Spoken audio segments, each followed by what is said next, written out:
the hardest thing in the world to move a choir. Well, not the hardest thing. It's actually harder to move an orchestra. Orchestras really get caught in their tempo and they don't want to go anywhere. So how do you move them? You go faster. And at some point they go, okay, I guess I'm a beat behind. Maybe I should get on the ball. Right? Chris and I have no problem. We absolutely have no problem being in the same tempo sphere. The choir does. Because people like to sing and they like to sing their own tempo. And it's bad enough to have to sing with 30 other people, let alone sing at the tempo of the conductor. Fair, also, I think on a piano, for me personally, it's a lot easier to watch people because if you look at where his music is, he can see over it and see me anyway. So you have a solution to that, conductor. What is your solution? Well, my choral conductor's always told me that my music had to be here. Well, then all you have to say is hold your music up. You get to be in charge of that, or put your stands higher. If you feel like they're not seeing you because their stands are too low, then you insist upon that. That's not a problem. You get to make that. You get to make that. Oh, the power is mine. That's right. Well, not all of it. Don't forget that they're still making the music, but you know, you do get to insist upon a few things. What is one of my expressions I say all the time that causes the choir to sit up? I never say sit up. What do I say? Sit well. Sit well, or sit like singers. I say that every rehearsal at some point. Sit well or sit like singers. When I see them slumping over, when I see them getting tired and grumpy, that's when I remind them to sit well. I like sit well, actually. It has a certain English thing to it, doesn't it? Sit well. Sit well.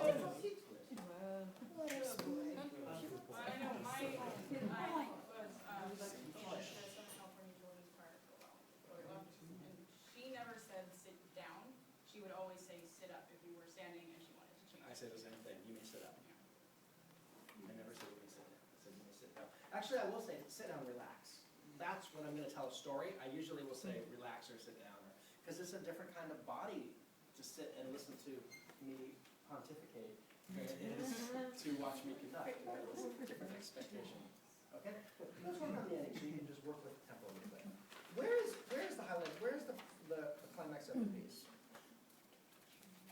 Okay, if you had to give it one beat, what beat would it be? Say this moment is the highlight. I think going into here when the bass is. So the downbeat where the bass is around the C, Yeah. I would agree with that. Especially knowing that it's a Russian piece written for Russian basses. For Russian basses, the C is the top of their range. They've been smoking so many cigarettes and drinking so much vodka their whole lives. That's it. That's about as far as they go. So you want to aim for this spot, and I think you can really aim for it. Okay? Why don't you start on Blagoslovian, which is the altos of the bar 40. Yes.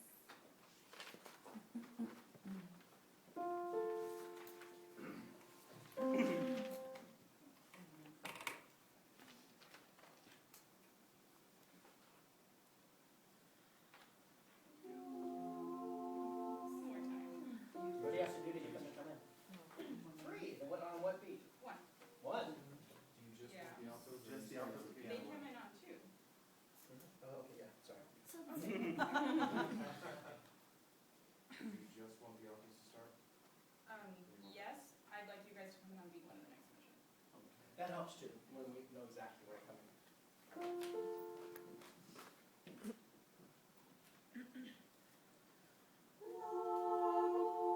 So, if you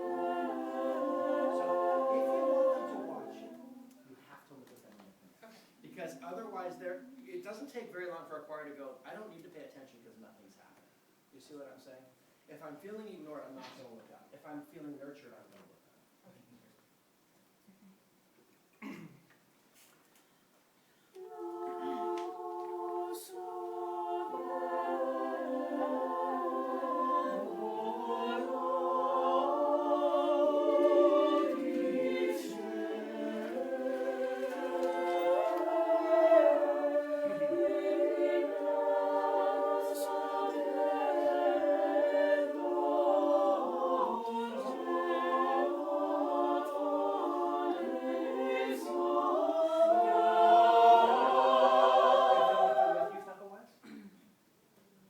More? I feel like they're right with you, so if you want it to move faster, you have to move faster, Okay. and then they'll be with you more. If I have basses entering at fortissimo, you better dang well believe I'm going to breathe for them. Okay. They deserve some air before they come in there, okay? And even the sopranos and the tenors, you have a marked breath in there, which I think is really good. Take that breath at the pickup to 19. Take that breath. They're singing a little bit louder in the unison line. Where is the melody? Is it in the altos or is it in the tenor sopranos? Altos. It depends on your interpretation. I think there's two dueling melodies going on. Okay. I can tell you when I do this piece, I always do it this way. I say, second sopranos, will you sing first alto, and all altos sing the low alto for balance. Because I think if you put all the sopranos up on the top, it's just too much up there. I like that to be floaty. I like the tenors to be floaty there too. And I really want to hear that alto line because that's where the chant melody is. The other thing is you've got the chant melody in the middle, but it's doubled, right? We have an octave between the sopranos and the tenors. So I think we're going to hear that melody. Right.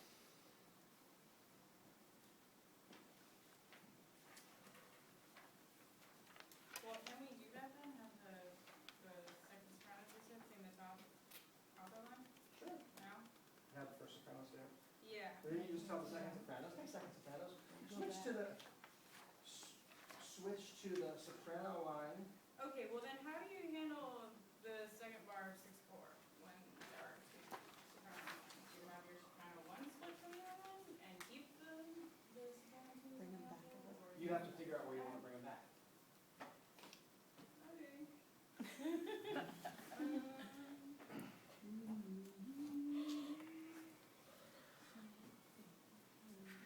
Have us come in.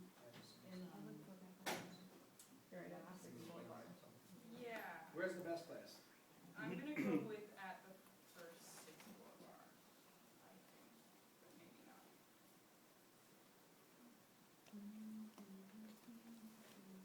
Sure, that would work. Okay, You could also do the second 6/4 if you wanted to. yeah, but isn't that like a little word, doesn't that break a rule somehow? You're already breaking the rule by rescoring off my mouth. Are we breaking the rules in my singers? Because I feel like it wouldn't be that big of a problem in a word, would it? I think that you are breaking a rule, and it's a rule that is perfectly appropriate to break if it's for balance's sake. If the ultimate goal is to have the music be good, and you need to re-score it for the music to sound good, then you figure the least obtrusive place to break it up. Which for me, because I want that crescendo in bar, I want the sopranos to really pull that crescendo in bar 20, I'm going to move them at the downbeat of the 6/4 bar after the flow, before it's really in. Okay. So, to recap, second soprano sing the alto line, starting at, or the top alto line, sorry, starting at, is that 14? I can't tell if it's at 13 before that or not. But where they come in on the glide slow, and then go back to the soprano line at the first 6/4 bar. Good.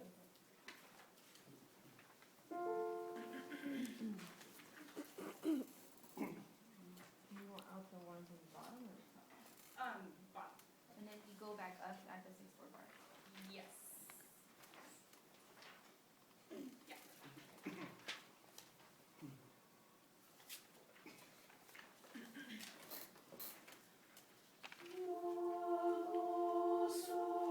Your pickup is not in the same tempo as they're singing. Okay. You want like this short. Okay. Then your breath is being the exact same kind of thing. Oh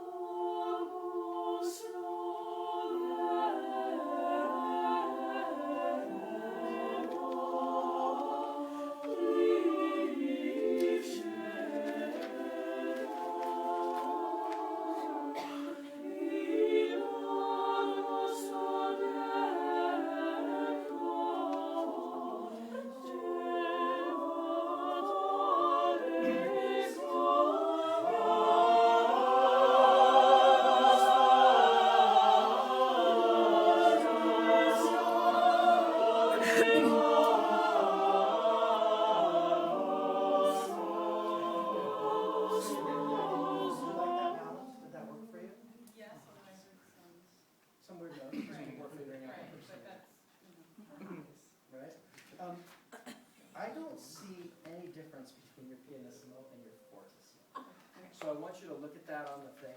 I just don't see, pianissimo to fortissimo is a huge expression. You can show that in the size of your gesture, you can show that in your face, you can show it in your body, you can show it in your demeanor. But somehow we have to say, as soft as you can sing to as loud as you can sing in church. Anything louder than a fortissimo in church is probably inappropriate. There's always that person. I'm just kidding. Because always that. Nothing. I should say in Russian Orthodox Church, anything louder than fortissimo is probably inappropriate. Back at 14.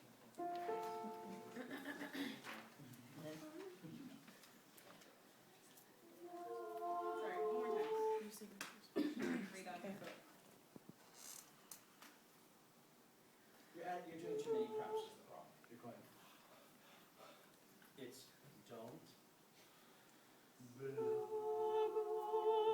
The first movement has to be don't.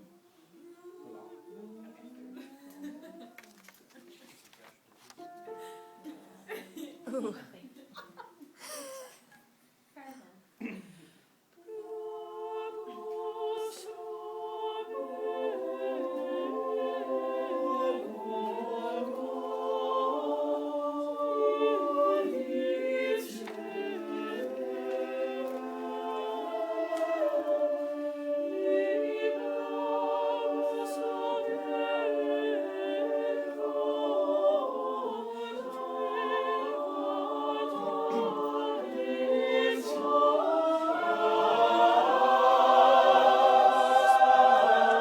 That was better, but you looked down at your score at the most important part, okay? So if the fortissimo, the biggest moment of the piece, is not when you're going to look down. Okay, good. You have lots of stuff to write about. Okay, good.